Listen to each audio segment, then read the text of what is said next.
ಬೆಳಗ್ಗೆ ಒಂದು 9:30 ಆಗಿರಬೇಕು. ಏಕಾಏಕಿ ಸುದ್ದಿ ಬಂತು, ಬಾರಾಮತಿಯಲ್ಲಿ ವಿಮಾನ ಅಪಘಾತ, ಮಹಾರಾಷ್ಟ್ರದ ಬಾರಾಮತಿಯಲ್ಲಿ ವಿಮಾನ ಅಪಘಾತ ಅಂತ. ನಾವು ಯಾವುದೋ ಪ್ಲೇನ್ ಕ್ರ್ಯಾಶ್ ಆಗಿದೆ, ಪ್ರೈವೇಟ್ ಜೆಟ್ಟು ಅಂದರು. ಆಮೇಲೆ ನೋಡಿದ್ರೆ ಆ ವಿಮಾನದಲ್ಲಿ ಮಹಾರಾಷ್ಟ್ರದ ಉಪಮುಖ್ಯಮಂತ್ರಿ ಅಜಿತ್ ಪವಾರ್ ಇದ್ದರು ಅಂತ ಸುದ್ದಿ ಬಂತು. ವಿಮಾನ ಅಪಘಾತ ಆಗಿದೆ ಅಂದರೆ ಫಸ್ಟಿಗೆ ಬರೋ ಯೋಚನೆನೇ ವಿಮಾನದಲ್ಲಿದ್ದವರು ಮೃತಪಟ್ಟಿರುವ ಸಾಧ್ಯತೆಗಳು ಜಾಸ್ತಿ ಅಂತ. ಹಂಗಾಗಿರೋದು ಬೇಡ ಅನಿಸುತ್ತೆ, ಬಟ್ ಸತ್ಯನೇ. ಬದುಕುಳಿಯೋದು ಪಾಸಿಬಿಲಿಟಿ ಬಹಳ ಕಡಿಮೆ ಇರುತ್ತೆ. 15 ನಿಮಿಷ ಬೇಡ 20 ನಿಮಿಷ ಆಗಿರಬೇಕು, ಕನ್ಫರ್ಮೇಷನ್ ಬಂತು ಅಜಿತ್ ಪವಾರ್ ತೀರ್ಕೊಂಡಿದ್ದಾರೆ ಅಂತ. ಅಜಿತ್ ಪವಾರ್ ಸತ್ತೋಗಿದ್ದಾರೆ ಆ ವಿಮಾನ ದುರಂತದಲ್ಲಿ ಅಂತ. ಯಾರು ನಿರೀಕ್ಷೆ ಮಾಡಬಹುದಾದಂಥ ಘಟನೆನಾ ಇದು? ಮಹಾರಾಷ್ಟ್ರ ರಾಜಕಾರಣ ಕರ್ನಾಟಕದ ಜನರಿಗೂ ಕುತೂಹಲ, ಅದ್ರ ಬಗ್ಗೆ ನಾವು ಅಪ್ಡೇಟ್ ಮಾಡ್ತಾ ಇರ್ತೀವಿ. ಯಾವಾಗಲೂ ಹೆಲ್ಮ್ ಆಫ್ ಅಫೇರ್ಸ್ನಲ್ಲಿ ಅಜಿತ್ ಪವಾರ್ ಇರ್ತಿದ್ರು. ಅವ್ರನ್ನ ಬಿಟ್ಟು ಮಹಾರಾಷ್ಟ್ರದ ರಾಜಕಾರಣ ಡಿಸ್ಕಸ್ ಮಾಡೋದಕ್ಕಾಗೋದಿಲ್ಲ. ಮೊನ್ನೆ ಸ್ಥಳೀಯ ಸಂಸ್ಥೆಗಳ 29 ಕಾರ್ಪೊರೇಷನ್ಗಳ ಎಲೆಕ್ಷನ್ ರಿಸಲ್ಟ್ ದಿವಸ ಎಷ್ಟು ಮಾತಾಡಿಲ್ಲ ನಾವು ಅಜಿತ್ ಪವಾರ್ ಬಗ್ಗೆ. ಆ ಅಜಿತ್ ಪವಾರ್ ಇವತ್ತಿಲ್ಲ. ಸಾವು ಯಾವಾಗ ಯಾರ್ಯಾರಿಗೆ ಹೆಂಗೆ ಬರುತ್ತೆ ಹೇಳೋದಕ್ಕೆ ಬರೋದಿಲ್ಲ ನೋಡಿ. ಉಳಿದಿದ್ದೇನೇ ಇರಲಿ, ಭ್ರಷ್ಟಾಚಾರದ ಆರೋಪಗಳಿದ್ವು, ರಾಜಕೀಯ ವಿರೋಧಿಗಳ ಅನೇಕ ಆರೋಪಗಳನ್ನು ಮಾಡ್ತಾ ಇದ್ರು. ಹಾರ್ಡ್ ಕೋರ್ ಪಾಲಿಟಿಷಿಯನ್ ಅವರಿಗೆ ಸೈದ್ಧಾಂತಿಕವಾದ ಬೆಂಟ್ ಆಫ್ ಮೈಂಡ್ ಇರಲಿಲ್ಲ. ನೀವು ಅವ್ರನ್ನ ನಿಲ್ಲಿಸ್ಕೊಂಡು ನೀವು ಜಾತ್ಯತೀತರ, ಕೋಮುವಾದಿಯ, ಸಮಾಜವಾದಿಯ, ಪ್ರಗತಿಪರ ಅಂದರೆ ಅದೆಲ್ಲ ಗೊತ್ತಾಗೋದಿಲ್ಲ ನಮಗೆ ಅಂತಿದ್ರು. ಅವರೇನು ರಾಜಕಾರಣ ಮಾಡಬೇಕು, 24/7 ರಾಜಕಾರಣ ಮಾಡಬೇಕು, ಅಧಿಕಾರದಲ್ಲಿ ಇರಬೇಕಪ್ಪ. ಅದರ ಜೊತೆಗೆ ಜನರಿಗೆ ಏನು ಒಳ್ಳೆಯದು ಮಾಡಬೇಕು ಅನ್ನೋದರ ಬಗ್ಗೆ ಅವರಿಗೊಂದು ಸ್ಪಷ್ಟತೆ ಇತ್ತು. ಈ ಕೋಆಪರೇಟಿವ್ ರಾಜಕಾರಣದಿಂದ ಬಂದಂಥವ್ರು 15-16 ವರ್ಷ ಕೋಆಪರೇಟಿವ್ ರಾಜಕಾರಣ ಮಾಡಿ ನಂತರ MP ಆಗಿ ಮತ್ತೆ MLA ಆಗಿ ಮಿನಿಸ್ಟರ್ ಆಗಿ 6 ಸಲ DCM ಆಗಿ ಮಹಾರಾಷ್ಟ್ರದಲ್ಲಿ ಪ್ರಮಾಣವಚನ ಸ್ವೀಕರಿಸಿದ ರೆಕಾರ್ಡ್ ಅವರದ್ದು. ಅಂಥ ಮನುಷ್ಯ ಕ್ಷಣಾರ್ಧದಲ್ಲಿ ಬೆಂದು ಹೋಗ್ಬಿಟ್ರು ನೋಡಿ. ಹೆಂಗೆ ಅಂದರೆ ಅಜಿತ್ ಪವಾರ್ರ ಶವ ಗುರುತಿಸುವುದು ಹೇಗೆ? ನೀವು ಆ CCTV ಫುಟೇಜಲ್ಲಿ ರೆಕಾರ್ಡ್ ಆಗಿದೆ. ಫ್ಲೈಟ್ ಕ್ರ್ಯಾಶ್ ಅಂದರೆ ಇಳಿತಾ ಇದ್ದ ವಿಮಾನ ಏನೋ ದೊಡ್ಡ ಬಾಂಬೇನೋ ಅನ್ನೋರಂಗೆ ಸಿಡಿದು ಹೋಗ್ಬಿಡ್ತು. ಹೆಣ ಗುರುತಿಸೋದು ಹೆಂಗೆ? 5 ಜನ ಇದ್ರು ಅದರಲ್ಲಿ, ಪೈಲಟ್ಗಳನ್ನು ಸೇರಿಸಿ, ಪೈಲಟ್ಟು ಕೋ-ಪೈಲಟ್ ಸೇರಿಸಿ 5 ಜನ ಇದ್ದರು. ಗುರುತಿಸೋದು ಹೆಂಗೆ? ಕೈ ಒಂದು ಸುಟ್ಟಿರಲಿಲ್ವಂತೆ, ಎಡಗೈ. ಅಜಿತ್ ಪವಾರು ಒಂದು ಕಾಸ್ಟ್ಲಿ ವಾಚ್ ಕಟ್ತಿದ್ರು, ಅದೇನೋ ಬ್ರ್ಯಾಂಡ್ ಹೆಸರು ಇದೆ, ಹೇಳಕ್ಕೆ ಬರೋದಿಲ್ಲ ನಮಗದನ್ನ. 60 ಲಕ್ಷ ರೂಪಾಯಿದು ವಾಚ್ ಕಟ್ತಿದ್ರಂತೆ. Black dial silver colour strip ಇದ್ದಂಥದ್ದು. ಇದು silver strip black black strip silver ಇದು ಅನಿಸುತ್ತೆ ನೋಡಿ, ಡಯಲ್ ಅನಿಸುತ್ತೆ. ಈ ವಾಚ್ ಒಂದು ಹಾಗೆ ಉಳಿದಿತ್ತು, ಅದನ್ನು ನೋಡಿ ಕಂಡು ಹಿಡಿದಿದ್ದಾರೆ, ಓ ಇದು ಅಜಿತ್ ದಾದಾ ಶವ ಅಂತ. ಹಂಗೆ ತಗೊಂಡು ಹೋಗಿದ್ದಾರೆ ಹಾಸ್ಪಿಟ್ಲಿಗೆ. ಆ ರೀತಿಯಲ್ಲಿ ಹೋಗ್ಬಿಟ್ರು. ನಾಳೆ ಅಂತ್ಯಕ್ರಿಯೆ, ಬಹುಶಃ ಮೋದಿ ಅಮಿತ್ ಶಾ ಅವರೆಲ್ಲ ಬರ್ತಾರೆ ಅನಿಸುತ್ತೆ. ಬಾರಾಮತಿಯಲ್ಲೇ ಅಂತ್ಯಕ್ರಿಯೆ. ಸುಪ್ರೀಂ ಕೋರ್ಟ್ನ ಜೊತೆಗೆ ತೀರ್ಕೊಂಡವರು ವಿದಿತ್ ಜಾಧವ್ ಅಂತ, ಅಜಿತ್ ಪವಾರ್ನ ಭದ್ರತಾ ಅಧಿಕಾರಿ ವಿದಿತ್ ಜಾಧವ್. ಇನ್ನೊಬ್ಬರು ಪಿಂಕಿ ಜಾಧವ್ ಅಂತ, ಅವರು PA, Ajit Pawar PA. Sumit Kapoor pilot, ಆ ವಿಮಾನದ ಪೈಲಟ್. ಇನ್ನೊಬ್ಬರು ಕೋ-ಪೈಲಟ್ ಇದ್ರು, ಶಾಂಭವಿ ಪಾಠಕ್ ಕೋ-ಪೈಲಟ್. ಎಲ್ಲರೂ ಹೋಗ್ಬಿಟ್ರು. ಈ ಸುಮಿತ್ ಕಪೂರು 15,000 ಗಂಟೆಗಳ ಹಾರಾಟದ ಅನುಭವ ಇದ್ದ ಪೈಲಟ್ಟು.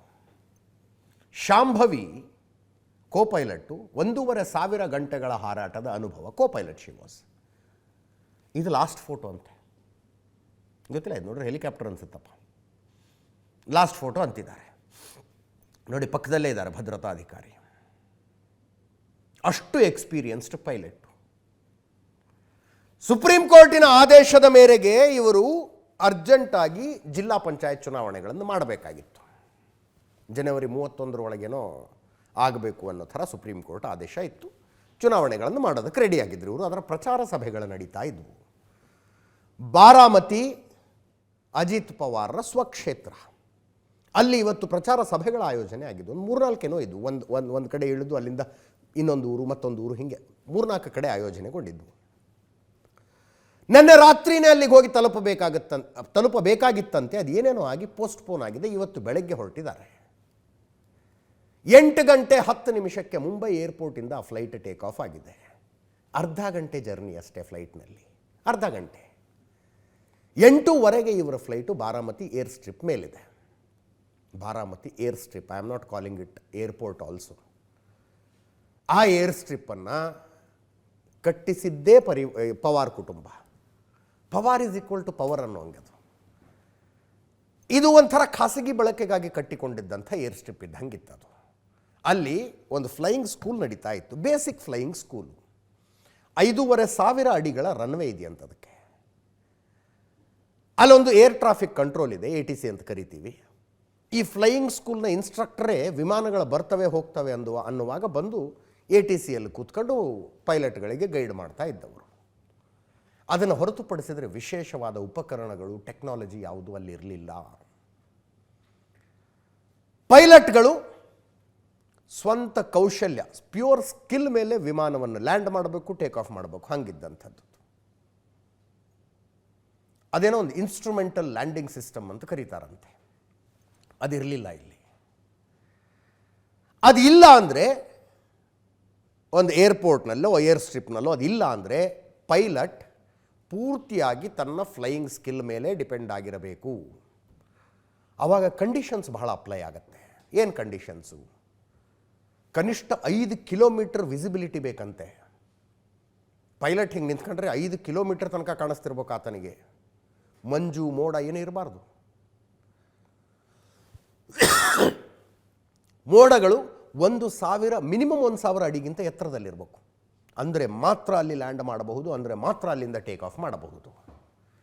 ಸಾಮಾನ್ಯವಾಗಿ ಹಿಂಗೆ ಶಾರ್ಟ್ ಫ್ಲೈಟ್ಗಳಿದ್ದಾಗ ಹೊರಡೋದಕ್ಕಿಂತ ಮುಂಚೆನೇ ಆ ಏರ್ಪೋರ್ಟನ್ನು ಅಥವಾ ಏರ್ ಸ್ಟ್ರಿಪ್ಪನ್ನು ಕಾಂಟ್ಯಾಕ್ಟ್ ಮಾಡಿ ವೆದರ್ ಹೆಂಗಿದೆ ಅಂತ ಕೇಳಿಕೊಳ್ತಾರೆ ಇವರು. ಸಂಜೆ ನಮ್ಮ ವಿಂಗ್ ಕಮಾಂಡರ್ ಸುದರ್ಶನ್ ಹೇಳಿದ್ದಕ್ಕೆ ಇಷ್ಟು ನಾನು ಅಥೆಂಟಿಕ್ ಆಗಿ ಹೇಳೋದಕ್ಕೆ ಸಾಧ್ಯ ಆಗ್ತಿದೆ. ಅದರ್ವೈಸ್ ನಮಗೆಲ್ಲ ಹೆಂಗೆ ಗೊತ್ತಿರುತ್ತಿದ್ದು. ಉದಾಹರಣೆಗೆ ಮುಂಬೈಯಿಂದ ಬಾರಾಮತಿಗೆ ಹೋಗಬೇಕು ಅಂದರೆ ಮುಂಬೈ ಏರ್ಪೋರ್ಟ್ನಲ್ಲಿ ಇವರು ವಿಮಾನ ಹತ್ತಿ ಕೂತ್ಕೊಂಡಾಗಲೇ ಬಾರಾಮತಿನ ಕಾಂಟ್ಯಾಕ್ಟ್ ಮಾಡ್ತಾರೆ, ಹೆಂಗಿದೆ ವೆದರು ಅಂತ. ವೆದರ್ ಹೆಂಗಿದೆ? ಬಾರಾಮತಿ ಏರ್ಪೋರ್ಟ್ನಲ್ಲಿ ಅಕಸ್ಮಾತು ಇಲ್ಲ ವಿಸಿಬಿಲಿಟಿ ಸರಿ ಇಲ್ಲ ಅಂದರೆ ಇಲ್ಲಿಂದ ಟೇಕ್ ಆಫೇ ಮಾಡೋದಿಲ್ಲ ಇವರು. ಟೇಕ್ ಆಫ್ ಮಾಡೋದಕ್ಕೆ ಪರ್ಮಿಷನ್ನೇ ಇಲ್ಲ ಅಲ್ಲಿ ವಿಸಿಬಿಲಿಟಿ ಸರಿ ಇಲ್ಲ ಅಂದರೆ. ಅಥವಾ ಹವಾಮಾನ ಇಲಾಖೆಯ ಪ್ರಿಡಿಕ್ಷನ್ನು ವಿಸಿಬಿಲಿಟಿ ಈಗ ಸರಿ ಇಲ್ಲ, ಇನ್ನು ನಿಧಾನಕ್ಕೆ ಚೆನ್ನಾಗಾಗ್ತಾ ಹೋಗುತ್ತೆ ಅನ್ನುವ ಪ್ರಿಡಿಕ್ಷನ್ ಇದ್ದರೆ ಪಳಗಿದ ಪೈಲಟ್ಗಳಿಗೆ ಟೇಕ್ ಆಫ್ ಮಾಡೋದಕ್ಕೆ ಅನುಮತಿ ಕೊಡ್ತಾರೆ. ನೀವು ಬನ್ನಿ, ಇಲ್ಲಿಗೆ ಬಂದು ರೀಚ್ ಆಗುವಷ್ಟೊತ್ತಿಗೆ ವೆದರ್ ಸರಿ ಹೋಗಿರುತ್ತೆ ಅಂತ ಹವಾಮಾನ ಇಲಾಖೆಯ ಪ್ರಿಡಿಕ್ಷನ್ ಮೇಲೆ ಹೋಗುವಂಥದ್ದು. ಇಲ್ಲಿ ಏನೇನಾಗಿತ್ತೋ ಇನ್ನೂ ಮಾಹಿತಿ ಇಲ್ಲ.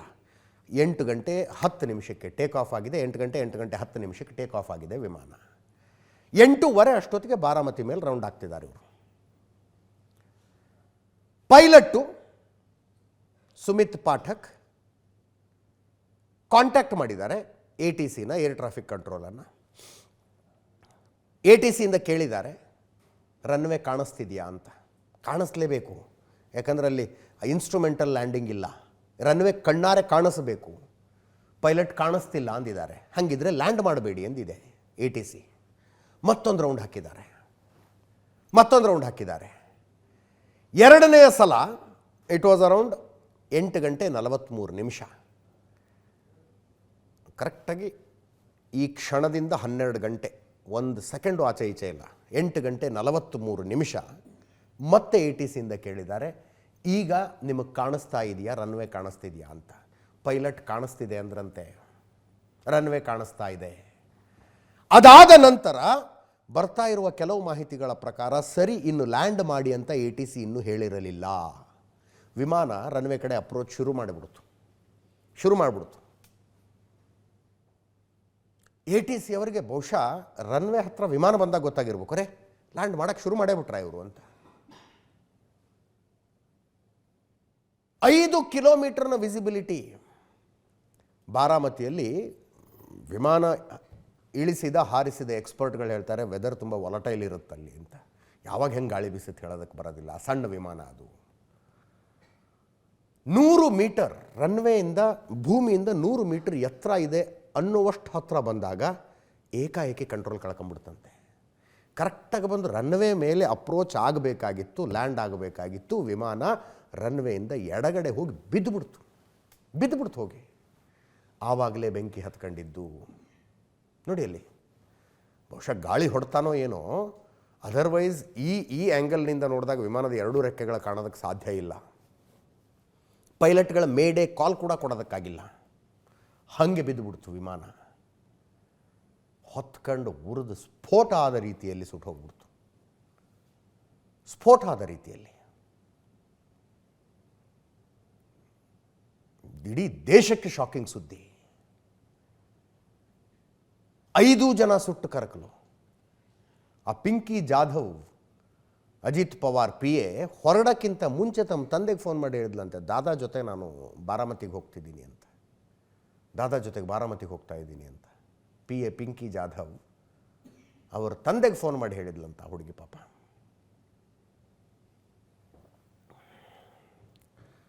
ಲಿಯರ್ ಜೆಟ್ 45 ಅಂತ ಈ ವಿಮಾನ. ಲಿಯರ್ ಜೆಟ್ 45 2004ರಲ್ಲಿ ಬಿಡುಗಡೆ ಆದಂಥ ಮಾಡೆಲ್ಲು ಅಂತಾರೆ. ಅಲ್ಲಿಂದ ಇಲ್ಲಿ ತನಕ ಚೆನ್ನಾಗಿ ನಡ್ಕೊಂಡು ಹೋಗ್ತಿದೆ. ಇದು ದೊಡ್ಡ ಕಂಪ್ಲೇಂಟ್ಗಳು ಅಂತೇನಿಲ್ಲ. ಮೇಡ್ ಇನ್ ಅಮೇರಿಕಾ ಬೊಂಬಾರ್ಡಿಯರ್ ಕಂಪನಿಯವರು ಈ ವಿಮಾನ ತಯಾರಿಸ್ತಾರೆ. ಬಹಳ ಐಷಾರಾಮಿಯಾದ ಕಂಫರ್ಟಬಲ್ ಆದಂಥ ಕ್ಯಾಬಿನನ್ನು ಹೊಂದಿದೆ ಅನ್ನುವ ಕಾರಣಕ್ಕೆ ಮತ್ತು ಲಾಂಗ್ ಡಿಸ್ಟೆನ್ಸ್ ಟ್ರಾವೆಲ್ ಮಾಡಬಹುದು ಅನ್ನುವ ಕಾರಣಕ್ಕೆ VIP ಗಳು VVIPಗಳು ಈ ವಿಮಾನವನ್ನು ಪ್ರಿಫರ್ ಮಾಡ್ತಾರಂತೆ. ಮಧ್ಯೆ ಮಧ್ಯೆ ಅಲ್ಲಿ ಇಳಿಸು ಇಲ್ಲಿ ಇಳಿಸು ರೀಫ್ಯೂಯಲ್ ಮಾಡಿಸು ಇರೋದಿಲ್ಲ. ಲಾಂಗ್ ಡಿಸ್ಟೆನ್ಸ್ ಟ್ರಾವೆಲ್ ಮಾಡಬಹುದು ಅನ್ನೋ ಕಾರಣಕ್ಕೆ. ಜೊತೆಗೆ ಟ್ವಿನ್ ಇಂಜಿನ್ ಇದು. ಈ VIP VVIPಗಳಿಗೆ ಅವರು ಯಾವ ವಿಮಾನ ಅಥವಾ ಯಾವ ಹೆಲಿಕಾಪ್ಟರ್ನಲ್ಲಿ ಹಾರಾಟ ಮಾಡಬೇಕು ಅನ್ನುವುದಕ್ಕೆ ಅದರದೇ ಆದಂಥ ಸ್ಟ್ರಿಂಜೆಂಟ್ ನಿಯಮಗಳಿದ್ದಾವೆ. ಸಿಂಗಲ್ ಎಂಜಿನ್ನಲ್ಲಿ ನೀವು ಹಾರಬಹುದು, ಅವರು ಹಾರೋದಕ್ಕೆ ಪರ್ಮಿಷನ್ನೇ ಕೊಡೋದಿಲ್ಲ. ಯಾಕೆ? ಒಂದು ಎಂಜಿನ್ ಫೇಲ್ ಆದರೂ ಇನ್ನೊಂದು ಎಂಜಿನ್ ಮೇಲೆ ಆ ವಿಮಾನ ಸೇಫಾಗಿ ಲ್ಯಾಂಡ್ ಆಗೋ ಹಂಗಿರಬೇಕು, ಅಥವಾ ಹೆಲಿಕಾಪ್ಟರ್ ಸೇಫಾಗಿ ಲ್ಯಾಂಡ್ ಆಗೋ ಹಂಗಿರಬೇಕು. ಟ್ವಿನ್ ಎಂಜಿನ್ನೇ ಇರಬೇಕು ಅವರಿಗೆ. ವಿಮಾನದ ಪೈಲಟ್ಗಳು ನೆನ್ನೆ ತನಕ ಇನ್ಯಾವುದೋ ವಿಮಾನ ಹಾರಿಸ್ತಾ ಇದ್ರು, ಇವತ್ತು ಫಸ್ಟ್ ಟೈಮ್ ಈ ವಿಮಾನ ಹಾರಿಸೋದಕ್ಕೆ ಬಂದಿರ್ತಾರೆ. ತಗೊಂಡೋಗಿ ಈ VIP ಹಾಗೆಲ್ಲ ಇಲ್ಲ. ಆ ಪರ್ಟಿಕ್ಯುಲರ್ ಮಾಡೆಲ್ನಲ್ಲಿ ಇಂತಿಷ್ಟು ಗಂಟೆಗಳ ಹಾರಾಟದ ಅನುಭವವನ್ನು ಪಡೆದಿರಲೇಬೇಕು ಅವರು. ಅಂಥವರು ಮಾತ್ರ ಒಬ್ಬ VVIPಯನ್ನು ತೆಗೆದುಕೊಂಡು ಫ್ಲೈ ಮಾಡೋದಕ್ಕಾಗದು. ಈ ವಿಮಾನಗಳ ಸೇಫ್ಟಿ ಚೆಕಿಂಗ್ ಪ್ರತ್ಯೇಕವಾದ ನಾರ್ಮ್ಸ್ ಇದ್ದಾವೆ. ಅಷ್ಟು ಸ್ಟ್ರಿಂಜೆಂಟ್ ಇರ್ತದು. ಟ್ವಿನ್ ಎಂಜಿನ್ ವಿಮಾನ ಇದು. VSR ಏವಿಯೇಷನ್ ಅನ್ನುವ ಕಂಪನಿ ಈ ವಿಮಾನವನ್ನು ನಿರ್ವಹಣೆ ಮಾಡ್ತಾ ಇತ್ತು. ಈ ನಿರ್ವಹಣೆ ಅನ್ನೋದೇ ಒಂದು ಬೇರೆಯದೇ ಕಾನ್ಸೆಪ್ಟ್. ಅದು ನನಗೂ ಇತ್ತೀಚೆಗೆ ಗೊತ್ತಾಯಿತು. ಆಸ್ಟ್ರೇಲಿಯಾದಲ್ಲಿ ಒಬ್ಬ ರಾಜಕಾರಣಿಯೊಬ್ಬರು ಒಂದು ಹೆಲಿಕಾಪ್ಟರ್ ತಗೊಳ್ಳೋದಕ್ಕೆ ಹೋದಾಗ ಜೊತೆ ಕರ್ಕೊಂಡು ಹೋಗಿದ್ರು. ನಾ ಕೇಳಿದವ್ರು ಹೆಂಗಿದು ವರ್ಕೌಟ್ ಹೆಂಗಾಗುತ್ತೆ ಅಂತ. ಅವ್ರು ಹೇಳಿದ್ರು, ದುಡ್ಡು ಕೊಡೋದು ನಾವು, ಖರೀದಿ ನಾವು ಮಾಡ್ತೀವಿ. ಒಂದು ಯಾವುದೋ ಏವಿಯೇಷನ್ ಕಂಪನಿ ವಿಮಾನಗಳನ್ನು ಇಟ್ಕೊಂಡು ಆಪರೇಟ್ ಮಾಡ್ತಾ ಇರುತ್ತೆ. ನಾನು ಅದಕ್ಕೆ ಲೀಸ್ ಕೊಟ್ಟುಬಿಡ್ತೀನಿ. 1 ತಿಂಗಳಿಗೆ ಇಂತಿಷ್ಟು ಗಂಟೆ ಅಂತ ಅವರು ನಮಗೆ ಉಚಿತವಾಗಿ ಹಾರಾಡೋದಕ್ಕೆ ಕೊಡ್ತಾರೆ. ಅದನ್ನು ಹೊರತುಪಡಿಸಿ ಉಳಿದ ಅವಧಿಯಲ್ಲಿ ನಿರ್ದಿಷ್ಟ ಗಂಟೆಗಳ ಕಾಲ ಅವರು ಅದನ್ನು ಬಾಡಿಗೆಗೆ ದುಡಿಸಿಕೊಳ್ತಾರೆ. ನಾನು ನನ್ನ ದುಡ್ಡಿಗೆ ಇನ್ವೆಸ್ಟ್ ಮಾಡಿದ್ದಕ್ಕೆ ಪ್ರತಿ ತಿಂಗಳು ಇಂತಿಷ್ಟು ಗಂಟೆ ನನ್ನ ವೈಯಕ್ತಿಕ ಬಳಕೆಗೆ ವಿಮಾನ ಅಥವಾ ಹೆಲಿಕಾಪ್ಟರ್ ಸಿಗುತ್ತೆ. ಅದಕ್ಕೆ ನಾನು ಮೇಂಟೆನೆನ್ಸ್ ಕೊಡಬೇಕಾಗಿಲ್ಲ, ಪೈಲಟ್ಗೆ ಸಂಬಳ ಕೊಡಬೇಕಾಗಿಲ್ಲ, ಹ್ಯಾಂಗರ್ಗೆ ದುಡ್ಡು ಕೊಡಬೇಕಾಗಿಲ್ಲ, ಫ್ಯೂಯಲ್ ಕೊಡಬೇಕಾಗಿಲ್ಲ, ಏನೂ ಇಲ್ಲ. ಅದರ ಬದಲಿಗೆ ಒಂದು ಏವಿಯೇಷನ್ ಕಂಪನಿ ನನ್ನ ವಿಮಾನ ಅಥವಾ ನನ್ನ ಹೆಲಿಕಾಪ್ಟರನ್ನು ಬಾಡಿಗೆಗೆ ದುಡಿಸ್ತಾ ಇರುತ್ತೆ. ಅದಕ್ಕೆ ಬಾಡಿಗೆ ದುಡ್ಡು ನಾನು ಕೇಳೋದಿಲ್ಲ. ಈ ರೀತಿಯಾಗಿ ವರ್ಕೌಟ್ ಆಗುತ್ತೆ ಅಂತ ಹೇಳಿದರು. ಕೆಲವರು ಹೇಳ್ತಾ ಇರೋದು ಇದು ಅಜಿತ್ ದಾದಾ ಪವಾರ್ ಅವ್ರದ್ದೇ ವಿಮಾನ ಅಂತ. ಇದನ್ನು VSR ಏವಿಯೇಷನ್ಗೆ ಕೊಟ್ಟಿದ್ರು ಹ್ಯಾಂಡಲ್ ಮಾಡೋದಕ್ಕೆ ಅಂತಾರೆ. ವಿ ಡೋಂಟ್ ನೋ, ಅದರ ಬಗ್ಗೆ ಅಕ್ಯುರೇಟ್ ಆಗಿ ಏನು ಗೊತ್ತಿಲ್ಲ. ಬಟ್ ಬಹಳ ಕಂಫರ್ಟಬಲ್ ಆಗಿ 8 ಜನ ಪ್ರಯಾಣ ಮಾಡ್ತಿದ್ದಂಥ ಐಷಾರಾಮಿ ವಿಮಾನ, ಟ್ವಿನ್ ಎಂಜಿನ್ನು ಎಲ್ಲ ಸರಿಯಾಗಿತ್ತು. 15,000 ಗಂಟೆಗಳ ಹಾರಾಟದ ಅನುಭವ ಇದ್ದ ಪೈಲಟ್ ಇದನ್ನು ಹಾರಿಸ್ತಾ ಇದ್ರು. ಹಿಂದೆ ಇದೇ VSR ಏವಿಯೇಷನ್ನಿನ ಒಂದು ವಿಮಾನ 2023ರಲ್ಲಿ ವಿಶಾಖಪಟ್ಟಣಂನಿಂದ ಮುಂಬೈಗೆ ಬರುವಾಗ, ವಿ ಕಾಂಟ್ ಕಾಲ್ ಇಟ್ ಅಪಘಾತವಾಗಿತ್ತು ಅಂತಲ್ಲ, ಕ್ರ್ಯಾಶ್ ಲ್ಯಾಂಡಿಂಗ್ ಆಗಿತ್ತು. 8 ಜನ ಇದ್ರು ಅದರಲ್ಲಿ. ಬಟ್ ಯಾರಿಗೂ ಏನೂ ಆಗಿರಲಿಲ್ಲ. ಸೇಮ್ ಕಂಪನಿ ಹ್ಯಾಂಡಲ್ ಮಾಡ್ತಾ ಇದ್ದ ಸೇಮ್ ಮಾಡೆಲ್ನ ವಿಮಾನ. ಅದು ಒಂದು ಬಿಟ್ಟರೆ ಈ ವಿಮಾನಕ್ಕೆ ಅಂಥ ದೊಡ್ಡ ಕಪ್ಪು ಚುಕ್ಕೆ ಅನ್ನುವಂಥದ್ದು ಏನಿಲ್ಲ. ಲಿಯರ್ ಜೆಟ್ 45 ಅಂತ ಏನು ಕರಿತೀವಲ್ಲ, ಇದಕ್ಕೆ ತುಂಬ ದೊಡ್ಡ ಕಪ್ಪು ಚುಕ್ಕೆ ಅನ್ನುವಂಥದ್ದು ಏನೂ ಇಲ್ಲ. ಚೆನ್ನಾಗೇ ನಡೀತಾ ಇತ್ತು. ಅದರ್ವೈಸ್ ಅಜಿತ್ ಪವಾರ್ ಅಂಥ ರಾಜಕಾರಣಿ ಅಂಥ ರಿಸ್ಕ್ ಯಾಕ್ರಿ ತಗೊಳ್ತಾರೆ? ರಿಸ್ಕ್ ಇರೋ ವಿಮಾನದಲ್ಲಿ ಹಾರಾಡುವಂಥ ಯಾಕೆ ಅದನ್ನು ತಗೊಳ್ತಾರೆ ರಿಸ್ಕು? ರಾಜಕಾರಣಿಗಳು VVIPಗಳ ಫೇವ್ರಿಟ್ ಅದು ವಿಮಾನ. ಈ ಶಾಕಿಂಗ್ ನ್ಯೂಸ್ಗೆ ಅನೇಕ ಗಣ್ಯರು ಸಂತಾಪ ವ್ಯಕ್ತಪಡಿಸಿದ್ರು. ಕೇಳಿಸ್ಕೊಳ್ಳಿ ಯಾರ್ಯಾರು ಏನೇನು ಮಾತಾಡಿದ್ದಾರೆ ಅಂತ. आज का दिन हमारे लिए एक बड़ा दुख लेकर भी आया है। आज सुबह ही महाराष्ट्र में दुखद विमान दुर्घटना हुई है। इस दुर्घटना ने महाराष्ट्र के उप मुख्यमंत्री अजीत पवार जी और कुछ साथियों को हमसे छीन लिया है। अजीत दादा ने महाराष्ट्र और देश के विकास में अपना बड़ा योगदान दिया है। विशेष रूप से गांवों के जीवन को बेहतर बनाने के लिए उन्होंने हमेशा आगे बढ़कर काम किया। मैं अजीत पवार जी के परिवार के प्रति संवेदना व्यक्त करता हूं। जिन साथियों को हमने इस हादसे में खोया है, इस पीड़ा की घड़ी में हम सभी उनके परिजनों के साथ हैं। ಅಜಿತ್ ದಾದಾ ಪವಾರ್ ದುರ್ಮರಣ. ಜಿಲ್ಲಾ ಪಂಚಾಯತ್ ಚುನಾವಣೆಗಳ ಪ್ರಚಾರಕ್ಕೆ ಅಂತ ತಮ್ಮ ಸ್ವಂತ ಕ್ಷೇತ್ರ ಬಾರಾಮತಿಗೆ ಹೋಗ್ತಾ ಇದ್ರು. ವಿಮಾನ ಲ್ಯಾಂಡ್ ಆಗಲಿಲ್ಲ, ಕ್ರ್ಯಾಶ್ ಲ್ಯಾಂಡ್ ಆಗಿಬಿಡ್ತು. ಬೆಂದು ಹೋಗ್ಬಿಟ್ಟಿದ್ದಾರೆ.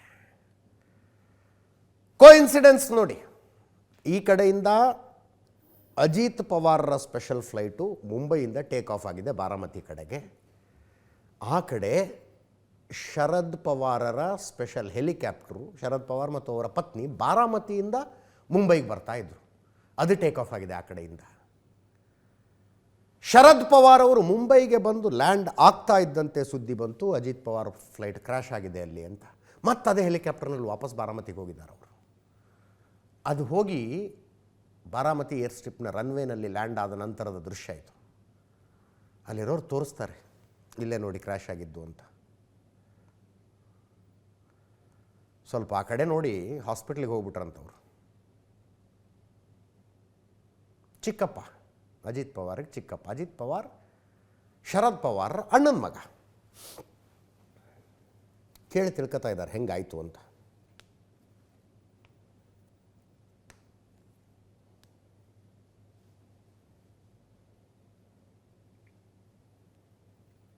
ಶರದ್ ಪವಾರರ ಉತ್ತರಾಧಿಕಾರಿ ಅಜಿತ್ ಪವಾರ್ ಅನ್ನೋ ಹಾಗೆ ಇದ್ದಿದ್ದು. 2022ನಲ್ಲಿ ಇವರು 2/3 MLAಗಳನ್ನು ಒಡ್ಕೊಂಡು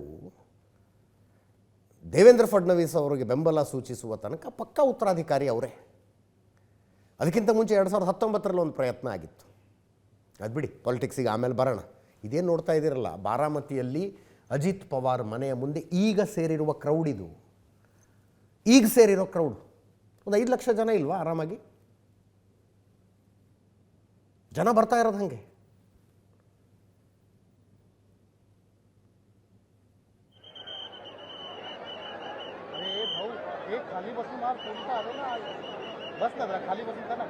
ಮಹಾರಾಷ್ಟ್ರ ರಾಜಕಾರಣದಲ್ಲಿ ಮೋಸ್ಟ್ ಪಾಪ್ಯುಲರ್ ಪೊಲಿಟಿಕಲ್ ಲೀಡರ್ಸ್ ಅಂತ ಲಿಸ್ಟ್ ಮಾಡಿದರೆ ಅನ್ಡೌಟೆಡ್ಲಿ ಟಾಪ್ 5 ಅಂತ ಅವ್ರ ಹೆಸರು ಬರುತ್ತೆ ನೋಡಿ. ಅಲ್ಲಿ ತಕ್ಷಣ ಬಾರಾಮತಿಗೆ ದೇವೇಂದ್ರ ಫಡ್ನವೀಸ್ ಬಂದರು, ಏಕನಾಥ್ ಶಿಂಧೆ ಅವರು ಬಂದಿದ್ದಾರೆ. ಅವರ ಪತ್ನಿಗೆ ಸಮಾಧಾನ ಹೇಳ್ತಾ ಇದ್ದಾರೆ. ಸುನೇತ್ರಾ ಪವಾರ್ ಅವರು ರಾಜ್ಯಸಭಾ ಮೆಂಬರ್. ಅಜಿತ್ ಪವಾರ್ರ ಪತ್ನಿ ಸುನೇತ್ರಾ ರಾಜ್ಯಸಭಾ ಸದಸ್ಯರವರು.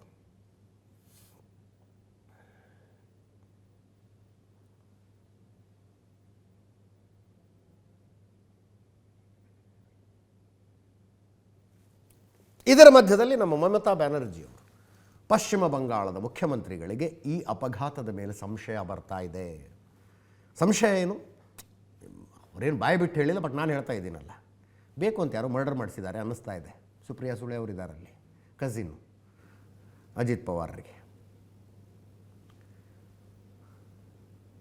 ಮಮತಾ ಬ್ಯಾನರ್ಜಿ ಅವರಿಗೆ ಇದು ಬೇಕು ಅಂತ ಯಾರೋ ಮಾಡಿಸಿದ್ದಾರೆ ಅನ್ನಿಸ್ತಾ ಇದೆ. ಸುಪ್ರೀಂ ಕೋರ್ಟ್ ನ್ಯಾಯಮೂರ್ತಿಗಳ ನೇತೃತ್ವದಲ್ಲಿ ತನಿಖೆ ಆಗಲಿ ಅಂತ ಆಗ್ರಹ.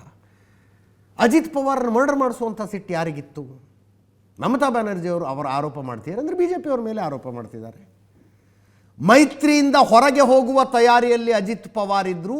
ಆ ಕಾರಣ ಆ ಒಂದು ಹಿನ್ನೆಲೆಯಲ್ಲಿ ವಿಮಾನ ದುರಂತವನ್ನು ನೋಡಬೇಕು ಅಂದರು ಮಮತಾ ಬ್ಯಾನರ್ಜಿ ಅವರು. ಅದು ಯಾರೋ ಹೇಳಿದ್ರಂತೆ ಮಮತಾ ಬ್ಯಾನರ್ಜಿ ಅವರಿಗೆ, ಸೋಷಿಯಲ್ ಮೀಡಿಯಾದಲ್ಲೂ ಅದನ್ನು ನೋಡಿದ್ರಂತವ್ರು. NDA ಮೈತ್ರಿಕೂಟದಿಂದ, ಮಹಾಯುತಿಯಿಂದ ಹೊರಗೆ ಹೋಗಬೇಕು ಅಂತ ಅಜಿತ್ ಪವಾರ್ ನಿರ್ಧಾರ ಮಾಡಿದರು. ಆ ಕಾರಣಕ್ಕಾಗಿ ಅವರನ್ನು ಮುಗಿಸ್ಬಿಟ್ರು. ಸ್ವತಃ ಶರದ್ ಪವಾರೇ ಹೇಳಿದ್ರು, ರಾಜಕೀಯ ತರಬೇಡಿ ಇದರಲ್ಲಿ ಅಂತ. ನೋಡಿ, ಅಜಿತ್ ಪವಾರ್ರ ನಡೆಗಳು ಶರದ್ ಪವಾರ್ರಿಗೆ ಇಷ್ಟ ಇರಲಿಲ್ಲ. ಅವರು ಕಾಂಗ್ರೆಸ್ ಜೊತೆಗಿನ ಅಲಯನ್ಸ್ನಲ್ಲಿದ್ದವರು.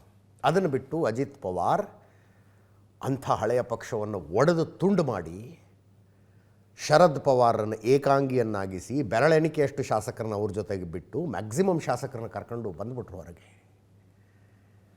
ಮುಂದೆ ನಡೆದಂಥ ಕೋರ್ಟ್ ಕೇಸ್ನಲ್ಲಿ ಅಜಿತ್ ಪವಾರರದೇ ರಿಯಲ್ NCP ಅಂತ ಆಗ್ಬಿಡ್ತು. ತಾವೇ ಕಟ್ಟಿ ಬೆಳೆಸಿದ ಪಕ್ಷ ತಮ್ಮ ಕೈಯಲ್ಲಿ ಇಲ್ದಂಗೆ ಆಗ್ಬಿಡ್ತು ಶರದ್ ಪವಾರರಿಗೆ. ಮೊನ್ನೆ 2024 ವಿಧಾನಸಭಾ ಚುನಾವಣೆಯಲ್ಲಿ 41 ಕ್ಷೇತ್ರ ಗೆದ್ಕೊಂಡ್ರು ಅಜಿತ್ ಪವಾರ್. ಶರದ್ ಪವಾರ್ಗೆ ಮತ್ತೊಂದು ಹಿನ್ನಡೆ.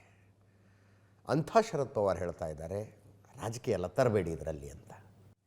ರಾಧಾ ಮೋಹನ್ ನಾಯ್ಡು ಕೇಂದ್ರ ವಿಮಾನಯಾನ ಖಾತೆಯ ರಾಜ್ಯ ಸಚಿವರು ಅವ್ರು ಹೇಳಿದ್ರು, ಅರಗಿಸ್ಕೊಳ್ಳೋದು ಕಷ್ಟ, ಭಾಳ ಪ್ರಾಮಾಣಿಕ ತನಿಖೆ ಮಾಡ್ತೀವಿ ಇದ್ರ ಬಗ್ಗೆ ಅಂಥೇಳಿ. ಈಗ ನಾನೇನು ಆರಂಭದಲ್ಲಿ ಈ ಘಟನೆ ಹೆಂಗಾಯಿತು ರಾಮ್ ಮೋಹನ್ ನಾಯ್ಡು ಕೇಂದ್ರ ವಿಮಾನಯಾನ ಇಲಾಖೆಯ ರಾಜ್ಯ ಸಚಿವರು. ನಾನು ಆರಂಭದಲ್ಲಿ ಏನು ಹೇಳಿದ್ನಲ್ಲ, ವಿಮಾನ ಅಪ್ರೋಚ್ ಆಯಿತು, ಒಂದು ರೌಂಡ್ ಹಾಕ್ತು, ಫಸ್ಟ್ ರನ್ವೇ ಕಾಣಿಸ್ಲಿಲ್ಲ, ಆಮೇಲೆ ರನ್ವೇ ಕಾಣಿಸ್ತು ಅಂತ ಹೇಳಿದ್ರು. ಎಲ್ಲವೂ ಇವರು ಹೇಳಿದ ಹೇಳಿಕೆ, ಅದು ಅಥೆಂಟಿಕ್ ಆಗಿರುತ್ತೆ. ಕೇಳಿಸ್ಕೊಳ್ಳಿ ಒಮ್ಮೆ. ಆರಂಭದಲ್ಲೇ ಹೇಳಿದ್ನಲ್ವ ನಾನು, ಅವ್ರಿಗೆ ಐಡಿಯಾಲಜಿಕಲ್ ಬೆಂಟ್ ಆಫ್ ಮೈಂಡು ಆ ಥರದ್ದೇನಿರಲಿಲ್ಲ. 100% ರಾಜಕಾರಣಿ ಅಂದರೆ ರಾಜಕಾರಣಿ. ಅಧಿಕಾರ ಹಿಡಿಯುವುದು ಹೇಗೆ, ಅಫ್ಕೋರ್ಸ್ ಜನರಿಗೆ ಒಳ್ಳೇದು ಮಾಡೋದು ಹೇಗೆ, ಆ ವಿಷಯದಲ್ಲಿ ಅವ್ರಿಗೊಂದು ಬದ್ಧತೆ ಇತ್ತು. ಜನರು ಸೇರಿದ್ದ ಜನರನ್ನು ನೋಡಿದ್ರಲ್ಲ. ಅಜಿತ್ ಪವಾರ್ ಒಂದು ಸ್ಪೆಷಾಲಿಟಿ ಹೇಳ್ತಾರೆ ಎಲ್ಲರೂ. ಯಾವತ್ತೋ ಒಂದು ಸಲ ಎಲ್ಲೋ ಮೀಟ್ ಮಾಡಿ, ದಿನಕ್ಕೆ 1000 ಜನ ಮೀಟ್ ಮಾಡ್ತಾರೆ. ಯಾವತ್ತೋ ಎಲ್ಲೋ ಮೀಟ್ ಮಾಡಿದವರನ್ನು ವರ್ಷಗಳ ನಂತರ ಮತ್ತೆ ಭೇಟಿಯಾದಾಗ ಹೆಸರಿಡಿದು ಕರೆದು ಶಾಕ್ ಕೊಟ್ಬಿಡ್ತಿದ್ರಂಥವ್ರು. ಅಲ್ಲಿ ಭೇಟಿಯಾಗಿದ್ರಲ್ಲ ನೀವು ಅಂತ. ಬೆಳಗಾವಿಯಲ್ಲಿ ಭಾಳ ಡೀಪ್ ಕನೆಕ್ಷನ್ಸ್ ಇತ್ತು ಅವ್ರಿಗೆ. ಪ್ರಭಾಕರ್ ಕೋರೆ ಅವರು ಎಷ್ಟು ಆ ಬಾಂಧವ್ಯವನ್ನು ವಿವರಿಸಿದ್ರು. ಯಾವತ್ತೂ ಬೆಳಗಾವಿ ನಮ್ಮದು, ಕರ್ನಾಟಕ ಮಹಾರಾಷ್ಟ್ರ ಗಡಿ ವಿವಾದ ಯಾವತ್ತೂ ಮಾತಾಡಲಿಲ್ಲ ಅವರು. ಜುಲೈ 22, 1959 ಮಹಾರಾಷ್ಟ್ರದ ಅಹಮದ್ ನಗರ ಜಿಲ್ಲೆಯ ದೇವ್ಲಾಲಿಯ ಪ್ರವರಾದಲ್ಲಿ ಹುಟ್ಟಿದವರು. 23ನೇ ವಯಸ್ಸು, ಬಹಳ ಸಣ್ಣ ವಯಸ್ಸು. ಸಹಕಾರ ಸಂಘಗಳ ಚುನಾವಣೆಯ ಮೂಲಕ ಇನಿಷಿಯಲ್ ರಾಜಕಾರಣಕ್ಕೆ ಬಂದವರು. ಸಹಕಾರ ಸಂಘಗಳ ಚುನಾವಣೆ 1981 ಸಹಕಾರ ಸಕ್ಕರೆ ಕಾರ್ಖಾನೆಗೆ ಫಸ್ಟ್ ಟೈಮ್ ಎಲೆಕ್ಟ್ ಆದರು. 1991ರಲ್ಲಿ 1991ರಲ್ಲಿ ಪುಣೆ ಜಿಲ್ಲಾ ಸಹಕಾರ ಬ್ಯಾಂಕ್ನ ಅಧ್ಯಕ್ಷರಾಗಿ ಆಯ್ಕೆಯಾಗಿ 16 ವರ್ಷ ಆ ಸ್ಥಾನದಲ್ಲಿದ್ದರು. 16 ವರ್ಷ. 1991 ಕಾಂಗ್ರೆಸ್ ಪಕ್ಷದಿಂದ ಬಾರಾಮತಿ ಲೋಕಸಭಾ ಕ್ಷೇತ್ರಕ್ಕೆ ಸ್ಪರ್ಧಿಸಿ ಗೆದ್ದರು. ಆದರೆ ಅದೇ ವರ್ಷ ಶರದ್ ಪವಾರರಿಗೋಸ್ಕರ ಆ ಸ್ಥಾನವನ್ನು ಬಿಟ್ಟು ಕೊಡಬೇಕಾಗಿ ಬಂತು, ರಾಜೀನಾಮೆ ಕೊಡಬೇಕಾಗಿ ಬಂತು. ಲೋಕಸಭಾ ಸ್ಥಾನಕ್ಕೆ 1 ವರ್ಷದಲ್ಲಿ ರಾಜೀನಾಮೆ ಕೊಟ್ಟರು. ಶರದ್ ಪವಾರ್ MLA ಆಗಿದ್ದವರು ಲೋಕಸಭೆಗೆ ಹೋದರು. ಆವಾಗ ಬಾರಾಮತಿ ವಿಧಾನಸಭೆ ಖಾಲಿ ಆಯಿತಲ್ಲ, ಅಲ್ಲಿ ವಿಧಾನಸಭೆಗೆ ಸ್ಪರ್ಧೆ ಮಾಡಿ ಫಸ್ಟ್ ಟೈಮ್ MLA ಆದರು. ಇವರು ಮೊದಲು MP ಆಗಿ ಆನಂತರ MLA ಆದವರು. ಸುಧಾಕರ್ ರಾವ್ ಅಂತ ಮುಖ್ಯಮಂತ್ರಿ ಆವಾಗ ಮಹಾರಾಷ್ಟ್ರಕ್ಕೆ, ಅವರ ಸಚಿವ ಸಂಪುಟದಲ್ಲಿ ಕೃಷಿ ಸಚಿವರು, ಫಸ್ಟ್ ಟೈಮ್ MLA.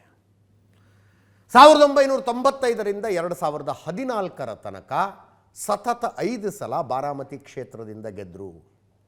ಸೋಲಿಲ್ಲದ ಸರದಾರ ಸುಮ್ಮನೆ ಅಂತಿರಲಿಲ್ಲ, ಸತತ 5 ಸಲ ಬಾರಾಮತಿಯಿಂದ ಗೆದ್ದರು ಅವರು. ಯಾವ ಬಾರಾಮತಿಯಲ್ಲಿ ಈಗ ಪ್ಲೇನ್ ಕ್ರಾಶ್ನಲ್ಲಿ ತೀರ್ ಹೋಗಿದ್ದಾರೋ ಅಲ್ಲೇ. 2019 ಬಾರಾಮತಿ ವಿಧಾನಸಭಾ ಕ್ಷೇತ್ರದಿಂದ 7ನೆಯ ಸಲ ದಾಖಲೆಯ ಗೆಲುವನ್ನು ಪಡೆದರು. ನವೆಂಬರ್ 23, 2019 ಆಗಿನ ಪೊಲಿಟಿಕಲ್ ಟರ್ಮೋಯಿಲ್ ಹೇಳಿಬಿಟ್ರೆ ನಿಮಗೆ ಅರ್ಲಿ ಮಾರ್ನಿಂಗ್ ಬೆಳಗ್ಗೆ ಹೋಗಿ ಪ್ರಮಾಣ ವಚನ ಸ್ವೀಕಾರ ಸಮಾರಂಭ ನಡೆದುಬಿಟ್ಟಿತ್ತು. ನಿಮಗೆ ನೆನಪಿದೆ ಅನ್ಕತ್ತೀನಿ ನಾನು. ದೇವೇಂದ್ರ ಫಡ್ನವೀಸ್ ಮುಖ್ಯಮಂತ್ರಿಯಾಗಿ, ಅಜಿತ್ ಪವಾರ್ ಉಪಮುಖ್ಯಮಂತ್ರಿಯಾಗಿ ಪ್ರಮಾಣ ವಚನ ಸ್ವೀಕಾರ ಸಮಾರಂಭ ನಡೆದುಬಿಟ್ಟಿತ್ತು. ಹೀಗೆ ಶರದ್ ಪವಾರರ ಮಾತು ಕೇಳದೆ ಬಂದಿದ್ದರು ಅವರು. ಅವರ ಮನಸ್ಸಿಗೆ ನೋವು ಮಾಡಿ ಬಂದಿದ್ದರು. MLAಗಳನ್ನು ಕರ್ಕೊಂಡು ಪ್ರಮಾಣ ವಚನ ಸ್ವೀಕಾರ ಸಮಾರಂಭ ಆಯಿತು. ಕಾಂಗ್ರೆಸ್ನವರು ರಾಜಭವನದ ದುರುಪಯೋಗ ಅಂತ ಜೋರು ಹಂಗಾಮ ಮಾಡಿದ್ರು. ಸರ್ಕಾರ ರಚನೆ ಆಯಿತು. 80 ಗಂಟೆಗಳ ಸರ್ಕಾರ ಅದು. ದೇವೇಂದ್ರ ಫಡ್ನವೀಸ್ ಮುಖ್ಯಮಂತ್ರಿ, ಅಜಿತ್ ಪವಾರ್ ಉಪಮುಖ್ಯಮಂತ್ರಿ. ಮೆಜಾರಿಟಿ ಪ್ರೂವ್ ಮಾಡೋಕ್ಕಾಗಲಿಲ್ಲ. MLAಗಳು ಶರದ್ ಪವಾರ್ ಜೊತೆಗೆ ಹೋಗ್ಬಿಟ್ರು. ಆಮೇಲೆ ಸರ್ಕಾರ ಬಿದ್ದೋಯ್ತು. ಆವಾಗ ರಚನೆಯಾದದ್ದು ಮಹಾವಿಕಾಸ್ ಅಘಾಡಿ. BJPಯವರ ಜೊತೆ ಶಿವಸೇನೆಯವ್ರದ್ದು ಪ್ರೀಪೋಲ್ ಅಲಯನ್ಸ್ ಇತ್ತು, ಮೆಜಾರಿಟಿ ಬಂತು. ಆ ನಂತರ ಉದ್ಧವ್ ಠಾಕ್ರೆ ನಾನು CM ಆಗಬೇಕು ಅಂತ ನಿಂತ್ಕೊಂಡ್ರು. BJPಯವರು ಒಪ್ಪಲಿಲ್ಲ. ಆವಾಗ ಅಜಿತ್ ಪವಾರರ ಜೊತೆ NCPಯ ಶಾಸಕರನ್ನ ಕರ್ಕೊಂಡ್ಬಂದು ಸರ್ಕಾರ ರಚಿಸೋ ಪ್ರಯತ್ನ ಮಾಡಿದ್ರು. ಮೆಜಾರಿಟಿ ಪ್ರೂವ್ ಮಾಡೋದಕ್ಕಾಗಲಿಲ್ಲ. ದೇವೇಂದ್ರ ಫಡ್ನವೀಸ್ ರಾಜೀನಾಮೆ ಕೊಟ್ಟರು. ಮಹಾವಿಕಾಸ್ ಅಘಾಡಿಯ ಸರ್ಕಾರ ರಚನೆ ಆದರೆ ಆ ಸರ್ಕಾರದಲ್ಲಿ ಮತ್ತೆ ಉಪಮುಖ್ಯಮಂತ್ರಿ ಆದರು.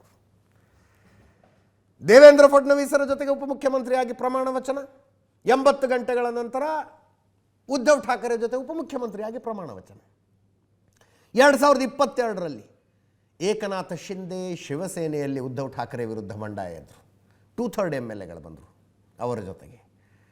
ಆವಾಗಲೇ ಅಜಿತ್ ಪವಾರ್ ಕೂಡ ಶರದ್ ಪವಾರ್ರ ವಿರುದ್ಧ 2/3 MLAಗಳನ್ನು NCPಯಿಂದ ಕರ್ಕೊಂಡು BJPಯನ್ನು ಬೆಂಬಲಿಸಿದ್ರು.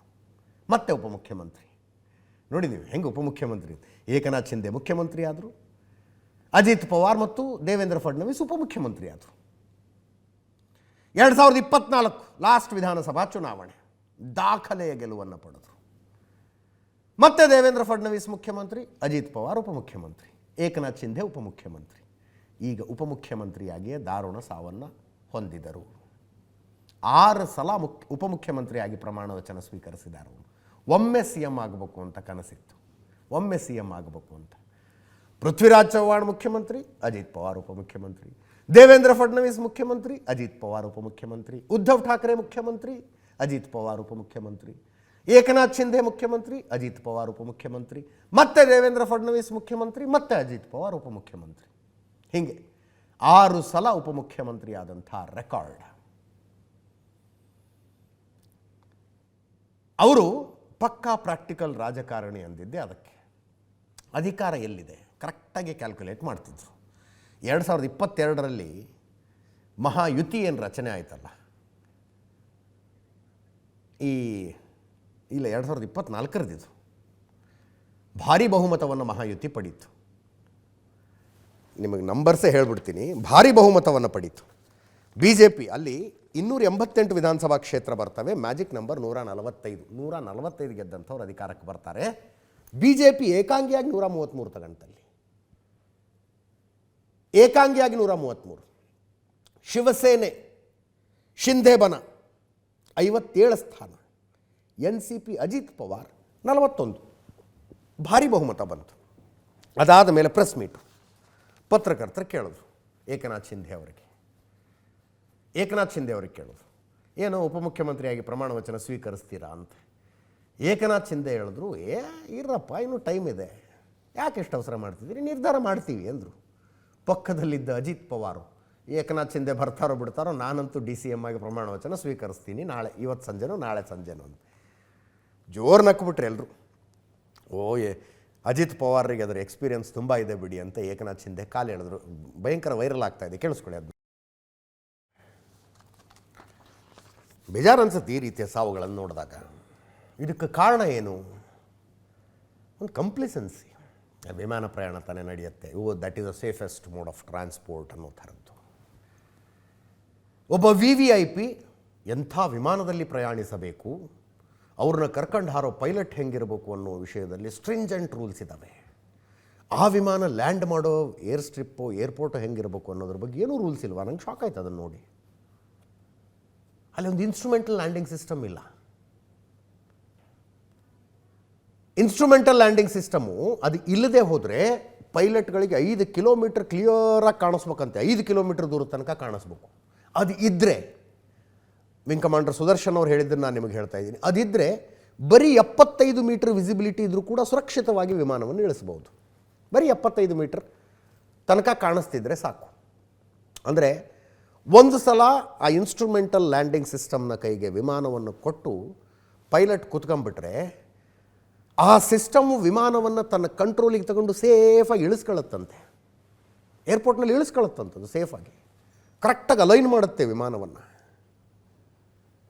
ನೀವು ಲಾಸ್ಟ್ ಇನ್ನೇನು ಪೂರ್ತಿ ಮಂಜಿದೆ, ಇನ್ನೇನು ರನ್ವೇ ಬಂತು ಅನ್ನೋವಾಗ ನೋಡಿದ್ರೂ ನೀವು ಇರೋ ವಿಮಾನ ಸುರಕ್ಷಿತವಾಗಿ ಇಳಿಯುತ್ತೆ. ಅಂಥದ್ದೊಂದು ಸಿಸ್ಟಮ್ ಇಲ್ಲದೆ ಇರೋ ಏರ್ ಸ್ಟ್ರಿಪ್ನಲ್ಲಿ ವಿಮಾನವನ್ನು ಲ್ಯಾಂಡ್ ಮಾಡೋದಕ್ಕೆ ಹೋಗಿದ್ರು. ಅಫ್ಕೋರ್ಸ್ ಅದು ಎಷ್ಟು 100 ಸಲ ಇಲ್ಲಿಗೆ ಅಜಿತ್ ಪವಾರ್ ಹಾರಿದಾರೋ, ಅದು ಎಷ್ಟು 100 ಸಲ ಸೇಫಾಗಿ ಬಂದಿದ್ದಾರೋ ಗೊತ್ತಿಲ್ಲ ನಮಗೆ. ಅಪಘಾತ ಆದಾಗಲೇ ತಾನೇ ಇಂಥವೆಲ್ಲ ಮಾತು ಬರೋದು. ಆ ರಾಜಕಾರಣಿಗಳಿಗೂ ಒಂದಿರುತ್ತೆ, ಲೇಟ್ ಆಗ್ಬಿಡ್ತು, ಜನ ಕಾಯ್ತಿದ್ದಾರೆ. ಇಲ್ಲಿಂದ ಫೋನ್ ಬೇರೆ ಹೋಗ್ತಿರ್ತಾವೆ ಅವ್ರಿಗೆ, ಸರ್ ಎಲ್ಲಿದ್ದೀರಿ ಸರ್, ಎಲ್ಲಿ ತನಕ ಬಂದ್ರಿ ಸರ್, ಲಕ್ಷಾಂತರ ಜನ ಸೇರಿಬಿಟ್ಟಿದ್ದಾರೆ ಸರ್, ಜನ ಕೂಗಾಡ್ತಿದ್ದಾರೆ ಸರ್, ಬನ್ನಿ ಸರ್ ಬೇಗ ಅಂತ.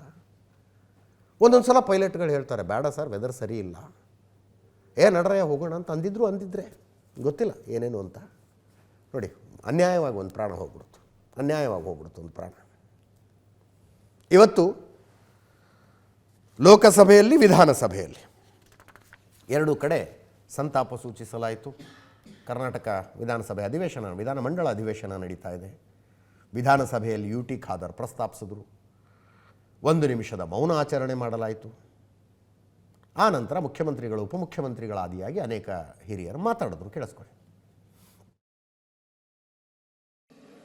ಕನ್ನಡಿಗರ ಬಗ್ಗೆ, ಕರ್ನಾಟಕದ ಬಗ್ಗೆ ಸಾಕಷ್ಟು ಸುಮಧುರ ಭಾವನೆಯಿಂದ ಇದ್ದವರು. ನಾವು ದೂದ್ಗಂಗಾ ಪ್ರಾಜೆಕ್ಟನ್ನು ಮಾಡುವಂಥ ಸಂದರ್ಭದಲ್ಲಿ ಪದಮ್ ಸಿಂಗ್ ಅವರು ಅವಾಗ ನೀರಾವರಿ ಸಚಿವರಾಗಿದ್ದರೂ ಸಹಿತ, ವಿಲಾಸರಾವ್ ದೇಶ್ಮುಖ್ ಅವರು ಅವತ್ತು ಮುಖ್ಯಮಂತ್ರಿಗಳಾಗಿದ್ದಂಥ ಸಂದರ್ಭದೊಳಗೆ ಅಜಿತ್ ಪವಾರ್ ಅವರು ಸಹಿತ ಆ ಕೆಲಸ ಆಗೋದಕ್ಕೆ, ಯಾಕಂದರೆ ನಮ್ಮದು ಆಗಲೇ ಅವಾರ್ಡ್ ಟೈಮ್ ಮುಗಿದು ಹೋಗಿತ್ತು. ಆದಾಗ್ಯೂ ನಮ್ಮ ಕರ್ನಾಟಕದ ಆ ನಿಲುವಿಗೆ ಅನುಕೂಲಕರವಾದ ಅಭಿಪ್ರಾಯವನ್ನು ವ್ಯಕ್ತ ಮಾಡಿದ್ದನ್ನು ಸಹಿತ ನೆನಪು ಮಾಡ್ಕೋತೀನಿ. ಅಂಥ ಒಬ್ಬ ಎಸ್ಪೆಷಲಿ ಅವರು ಹಣಕಾಸು ಸಚಿವರಾಗಿ ಬಡ್ಜೆಟನ್ನು ಮಂಡಿಸಿರುವಂಥದ್ದು, ಅವರ ವಿಶೇಷ ಆದ್ಯತೆ ಆದಂಥ ಗ್ರಾಮೀಣಾಭಿವೃದ್ಧಿ ಮತ್ತು ನೀರಾವರಿ ಯೋಜನೆಗಳಿಗೆ ಅವರು ಪ್ರಮುಖ ಆದ್ಯತೆಯನ್ನು ಕೊಟ್ಟಂಥವರು. ಕೈಗಾರಿಕೆ ಮೂಲಸೌಕರ್ಯ, ನಗರಾಭಿವೃದ್ಧಿ ಬಗ್ಗೆ ಭಾಳ ಆಸಕ್ತಿ ಇದ್ದಂಥ ಮಹಾನ್ ವ್ಯಕ್ತಿ. ಅವರ ಮಹಾರಾಷ್ಟ್ರ ರಾಜ್ಯದ ಉಪಮುಖ್ಯಮಂತ್ರಿಗಳು ಅವರು ವಿಮಾನ ದುರಂತಕ್ಕೆ ಈಡಾಗಿ ಸಾವನ್ನಪ್ಪಿದ್ದಾರೆ. ಇದು ಬಹಳ ನೋವಿನ ಸಂಗತಿ. ಅಜಿತ್ ಪವಾರ್ ಅವರು ಒಮ್ಮೆ ಸಂಸದರಾಗಿದ್ದರು, ಅನೇಕ ಸಾರಿ ಶಾಸಕರಾಗಿದ್ದರು, ಮಂತ್ರಿಯಾಗಿದ್ದರು, ಉಪಮುಖ್ಯಮಂತ್ರಿಯಾಗಿದ್ದರು. ನಾನು ಒಂದು ಸಾರಿ ಬಾರಾಮತಿಗೆ ಹೋಗಿದ್ದೆ. ಅವರು MLA ಆಗಿದ್ದಾಗ, ವಿರೋಧ ಪಕ್ಷದಲ್ಲಿದ್ದಾಗ ಹೋಗಿದ್ದೆ ನಾನು. ಶರದ್ ಪವಾರ್ ಅವರು ಕರ್ಕೊಂಡು ಹೋಗಿದ್ದರು. ಬಹಳ ಪಾಪ್ಯುಲರ್ ಆಗಿದ್ದರು ಅಲ್ಲಿ. ಅವರು ಸತ್ತಿರ್ತಕ್ಕಂಥದ್ದು ಬಹಳ ಈ ರಾಷ್ಟ್ರಕ್ಕೆ ನಷ್ಟ ಆಗಿದೆ ಅಂತೇಳಿ ನಾನು ಭಾವಿಸ್ತಿದ್ದೇನೆ. ಸೊ ಇವತ್ತು ಅವರು ನಮ್ಮಿಂದ ದೂರ ಆಗಿದ್ದಾರೆ. ಅವರ ಆತ್ಮಕ್ಕೆ ಶಾಂತಿ ಸಿಗಲಿ, ಅವರೆಲ್ಲ ಕುಟುಂಬದ ಅನ್ಯಾಯಿಗಳಿಗೆಲ್ಲ ಏನು ಆ ದುಃಖವನ್ನು ಭರಿಸುವಂಥ ಶಕ್ತಿ ಸಿಗಲಿ. ಜೊತೆಗೆ ಇಲ್ಲೂ ಕೂಡ ಅವ್ರ ಕುಟುಂಬದವರು ನಮ್ಮ ಬೆಂಗಳೂರಿನಲ್ಲೂ ಕೂಡ ನಂಟಸ್ತನ ಬೆಳೆಸಿದ್ದಾರೆ. ನಿನ್ನೆ ತಾನೇ ಅವ್ರು ಬೀಗರನ್ನು ಭೇಟಿ ಮಾಡಿದ್ದಾರೆ ರಾತ್ರಿ, ನನಗೆ ಗೊತ್ತಿಲ್ಲ. ಮಹಾರಾಷ್ಟ್ರದ ರಾಜಕಾರಣಕ್ಕೆ, ಮಹಾರಾಷ್ಟ್ರದ ಅಭಿವೃದ್ಧಿಗೆ, ಮಹಾರಾಷ್ಟ್ರದ NDAಗೆ ಭಾಳ ದೊಡ್ಡ ನಷ್ಟ ಆಗಿದೆ ಅಂತ ಹೇಳಕ್ಕೆ ಇಚ್ಛೆಪಡ್ತೇನೆ. ಅವರ ಕುಟುಂಬಕ್ಕೆ ಈ ದುಃಖವನ್ನು ಭರಿಸುವಂಥ ಶಕ್ತಿ ಭಗವಂತ ಕೊಡಲಿ ಅಂತ ನಾನು ಕೇಳ್ತೀನಿ.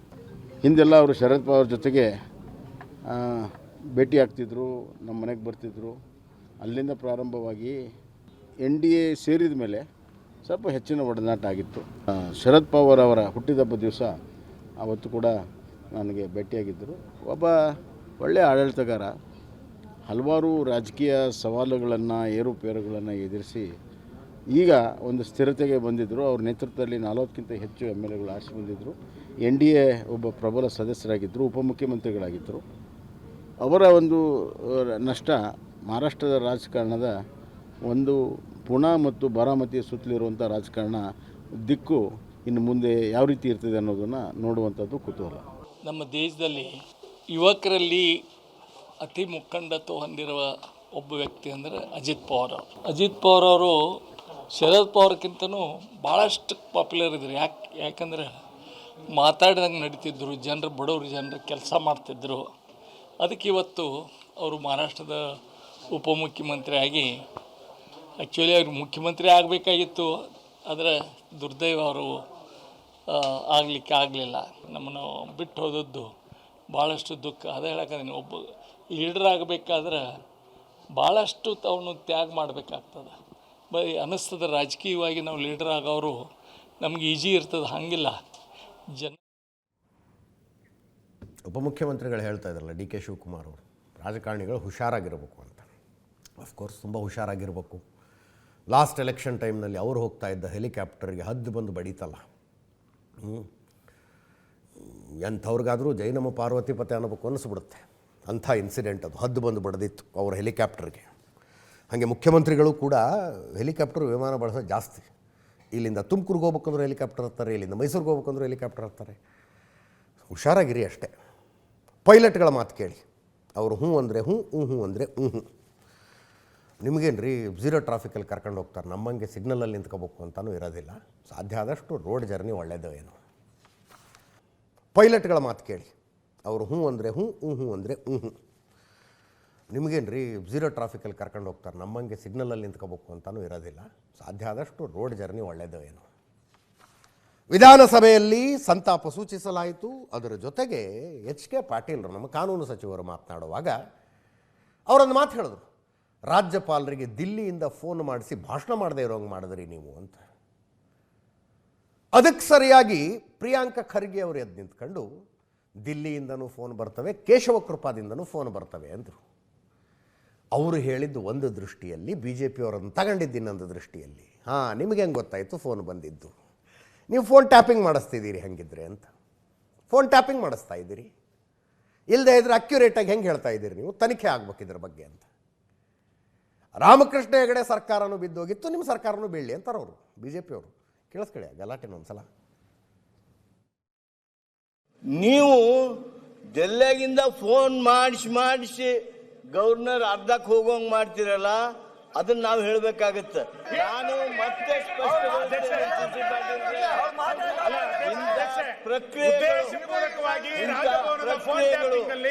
ರಾಜ್ಯ ಸರ್ಕಾರ ಕೈ ಹಾಕಿದೆ ಅನ್ನೋದನ್ನ ಮಾನ್ಯ ಕಾನೂನು ಸಚಿವರು ಇದನ್ನು ಸಹಿಸ್ಕೋಬೇಕು ಅಂದ್ರೆ ಹೆಂಗಾಗುತ್ತೆ ಸರ್?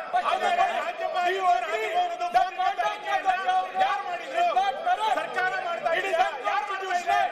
ಇವರಿಗೆ ಡೆಲ್ಲಿಯಿಂದ ರಾಜಭವನಕ್ಕೆ ಫೋನ್ ಬರ್ತಾ ಇದೆ ಅಂತ ಅಧಿಕೃತವಾಗಿ ಹೇಳ್ತಾ ಇದ್ದಾರೆ ಅಂತಂದ್ರೆ ಯಾರು ಫೋನ್ ಕತ್ತಲಿಕೆಯನ್ನು ಮಾಡಿದ್ದು?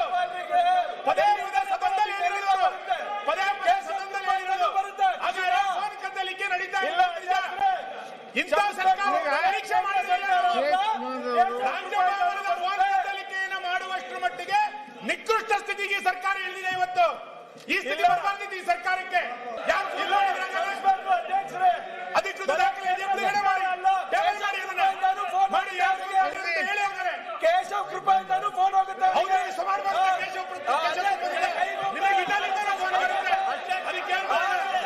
I am A responsible person.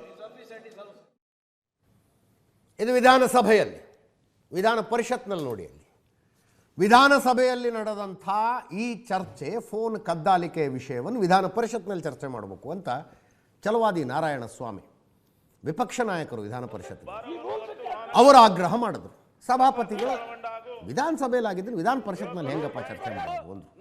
ಒಂದು ಸಭಾನಾಯಕರು ಇವರು ಸಿಟ್ಟಿಗೆದ್ದು ರೂಲ್ ಬುಕ್ ಹರಿದು ಎಸೆದು, ರೂಲ್ ಬುಕ್ ಹರಿದಿದ್ದರ ಬಗ್ಗೆನೇ ಕಾಂಗ್ರೆಸ್ನವ್ರದ್ದು ಗಲಾಟೆಯಾಗಿ ಗಲಾಟೆಯನ್ನು ಕಂಟ್ರೋಲ್ ಮಾಡೋದಕ್ಕಾಗದೆ ನಾಳೆಗೆ ಮುಂದೂಡಲಾಯಿತು ಕಲಾಪವನ್ನು. ಇದರೊಂದಿಗೆ ಇವತ್ತಿನ ನ್ಯೂಸ್ ಅವರು ಮುಗಿಸ್ತಾ ಇದ್ದೀನಿ. ನೇರ ದಿಟ್ಟ ನಿರಂತರ ಸುದ್ದಿಗಾಗಿ ನೋಡ್ತಾ ಇರಿ ಏಷ್ಯಾನೆಟ್ ಸುವರ್ಣ ನ್ಯೂಸ್.